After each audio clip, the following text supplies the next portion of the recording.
सांगली जिल्हा परिषदेची शासनाकडे 2022 पासूनची येणे बाकी मुद्रांक शुल्काचे 18 कोटी 39 लाख शासनाकडे थकीत। जिल्हा परिषद मुख्य कार्यकारी अधिकारी तृप्ती धोडमिसे यांची माहिती।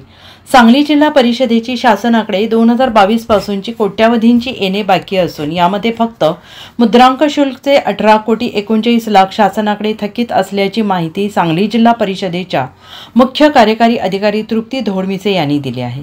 या थकबाकीमुळे प्रत्येक वर्षी बजेटला कात्री लावावी लागत असल्याचं त्या म्हणाल्या आहेत। सांगली जिल्हा परिषदेला शासनाकडून प्रत्येक वर्षी मुद्रांक शुल्कचे 18 कोटी 39 लाखांचे अनुदान येते आणि 38 कोटी 56 लाखाचे प्रोत्साहन अनुदान येते।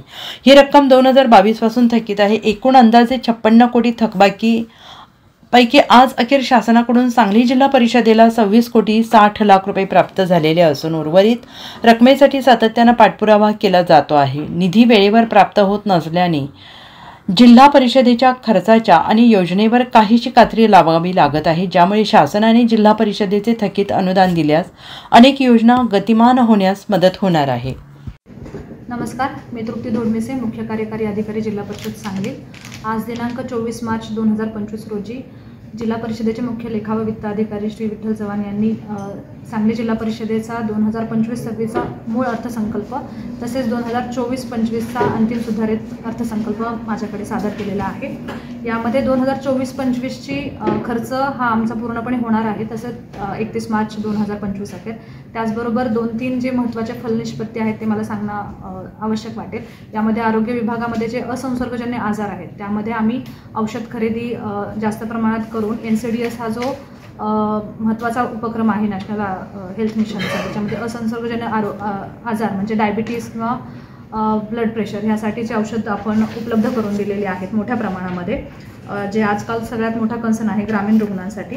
त्याचप्रमाणे दुसरा जो महत्त्वाचा आमचा एक फलनिष्पत्तीचा योजना आहे, याच्यामध्ये समाज कल्याण विभागाअंतर्गत एकूण 726 दिव्यांग विद्यार्थ्यांना जीवन सुरक्षा ठेव योजना म्हणजे दिविजा योजना आम्ही असं त्याला नाव दिलं आहे। यामध्ये आम्ही भारतीय डाक विभाग म्हणजे पोस्टामध्ये रुपये 10,000 प्रत्येकी अशी बचत ठेव आम्ही केलेली आहे। यामध्ये त्या मुलांना नंतर दामदुप्पट त्याचं हे मिळणार आहे।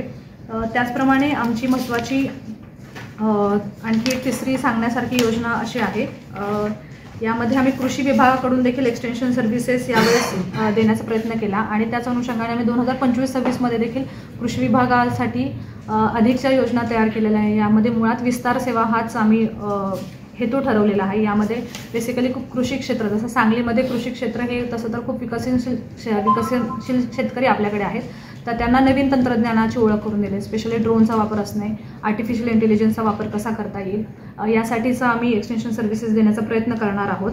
त्याच पद्धतीने पशुसंवर्धन विभागात देखील एक नवीन योजना आम्ही इंट्रोड्यूस करत आहोत। याच्यामध्ये जे लहान पाळीव प्राणी आहेत किंवा वन्य प्राणी ज्याच्यावरती पशुसंवर्धन विभागातर्फे औषधोपचार एरवी केले जातात, परंतु त्याची निधीची तरतूद नव्हती, तर ती निधीची तरतूद आम्ही यावेळेस केलेली आहे।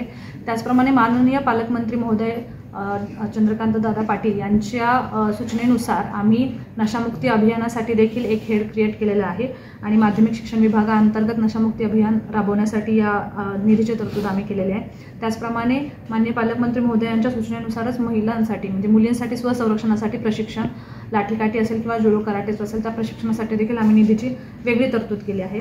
तसेच आपण पर्यावरण विषयक देखील जिल्हा परिषद कायम कार्यरत असते, जसं की प्लास्टिकच्या बाबतीत आम्ही नेहमी उपक्रम घेत असतो, परंतु एक चांगलं कॉन्क्रीट उपक्रम राबवण्यासाठी देखील आम्ही नवीन हेड तयार करून त्यासाठी तरतूद केलेली आहे। त्याचप्रमाणे कर्मचारी कल्याण अशी एक नवीन हेड आम्ही करत आहोत, ज्यामध्ये कर्मचाऱ्यांचं आरोग्य आणि कर्मचाऱ्यांचं स्किल इम्प्रूव्हमेंट यासाठी आमच्याकडे एक स्पेशल हेड आम्ही तयार करून घेतले, म्हणजे कर्मचाऱ्यांना नवीन तंत्रज्ञान जसं की आर्टिफिशियल इंटेलिजन्सची ओळख करून द्यायची असेल किंवा त्यांच्यासाठी योग शिबिरा घेणं असेल किंवा अशा प्रकारे कर्मचाऱ्यांशी ओरिएंटेड गोष्टी करण्यासाठी आम्ही वेगळं हेड तयार केलेलं आहे। त्याचप्रमाणे नवीन तंत्रज्ञानानुसार काम करणं आवश्यक आहे। जिल्हा परिषद सांगली ही ऑलरेडी ऑफिसचा वापर सर्वात जास्त करते राज्यामध्ये, त्याच्याही पुढे जाऊन आणखी चांगल्या प्रकारे काम करावं, चांगले प्लॅटफॉर्म्स तयार व्हावेत, वेबवरती असतील, ॲप्लिकेशन्स बेसमध्ये असेल किंवा वेबसाईटवरती असेल, तर नवीन पोर्टल्स तयार करण्यासाठी तंत्रज्ञान विकसित करणे यासाठी एक आम्ही नवीन हेड तयार केला आहे, जेणेकरून जास्तीत जास्त आम्ही ऑनलाईन पोर्टलवरती जाऊ, हा एक उद्देश राहिलेला आहे। जिल्हा परिषद सांगलीचं बजेट मांडताना तसं पाहायला गेलं तर मूळ अर्थसंकल्पामध्ये मागच्या वर्षीच्या मानाने घट झालेली आहे। याच्यामध्ये मूळ कारण असं आहे की जिल्हा परिषदेला जे राज्य शासनाकडून येणारं मुद्रांक शुल्क असेल किंवा उपकर असतील तर याच्यामध्ये आम्हाला वेळोवेळी अनुदान प्राप्त झालेलं नाही, परंतु तरीही कमी निधीमध्ये आम्ही जास्तीत जास्त ग्राउंडला उपयोग होईल, म्हणजे फील्डमध्ये जास्तीत जास्त उपयोग होईल आणि गरज ओळखूनच आम्ही नवीन योजना तयार केलेल्या आहेत आणि पुढच्या वर्षी देखील व्यवस्थित आमचा खर्च होईल अशा प्रकारचं आमचं नियोजन आहे. धन्यवाद. Bureau report SBN Marathi, Sangli.